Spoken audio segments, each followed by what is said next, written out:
സത്യൻ സാറിന്റെ സെറ്റിൽ ഞാൻ എന്തായാലും കരയും. കാരണം അത്രയും ദിവസത്തെ കൾമിനേഷനാണ്, എല്ലാവരും കൂടെ ഒരുമിച്ച് നിന്ന് വർക്ക് ചെയ്ത്. ഞാൻ പോയിട്ട് വരുന്ന അവസാനത്തെ ദിവസം ഞാൻ കരച്ചിലെന്ന് പറഞ്ഞാൽ ഫുൾ കരച്ചിലായിരിക്കും.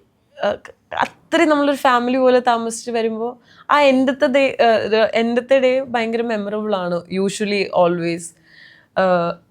അന്ന് ഭയങ്കര ഹെവി ആയിരിക്കും. ആക്ച്വലി മകളുടെ സെറ്റിൽ എൻ്റെ അടുത്ത് പറഞ്ഞില്ല അവർ ലാസ്റ്റ് ഷോട്ടാണ് അല്ലെങ്കിൽ ലാസ്റ്റ് ഇതാണെന്ന് പറഞ്ഞില്ല. കാരണം പറഞ്ഞ എൻ്റെ മുഖമൊക്കെ മാറും. ഞാൻ പ്രകാശിൽ എനിക്ക് അറിയുന്നതുകൊണ്ട് കുറച്ച് ബുദ്ധിമുട്ടായിരുന്നു അവസാനത്തെ ദിവസം എന്നെ അഭിനയിപ്പിക്കാൻ വേണ്ടി. കാരണം അറിയാതെ തന്നെ ഞാൻ പിന്നെ സങ്കടം അഭിനയിക്കേണ്ടതുകൊണ്ട് കുഴപ്പമില്ലായിരുന്നു. അല്ലെങ്കിൽ ഭയങ്കര ഭയങ്കര സങ്കടമാവും. ആ ഒരു ദിവസം ഭയങ്കര സങ്കടമായിരിക്കും. അപ്പോൾ അന്ന് എൻ്റെ അടുത്ത് പറയാത്തത് അനൂപേട്ടൻ കള്ളത്തരം കാണിച്ച് എൻ്റെ അടുത്ത് പറഞ്ഞില്ല, ഇത് അവസാനത്തെ ഷോട്ടാണെന്നൊന്നും പറഞ്ഞില്ല.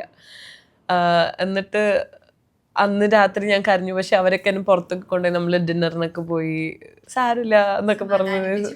അതെ, അതാണ്.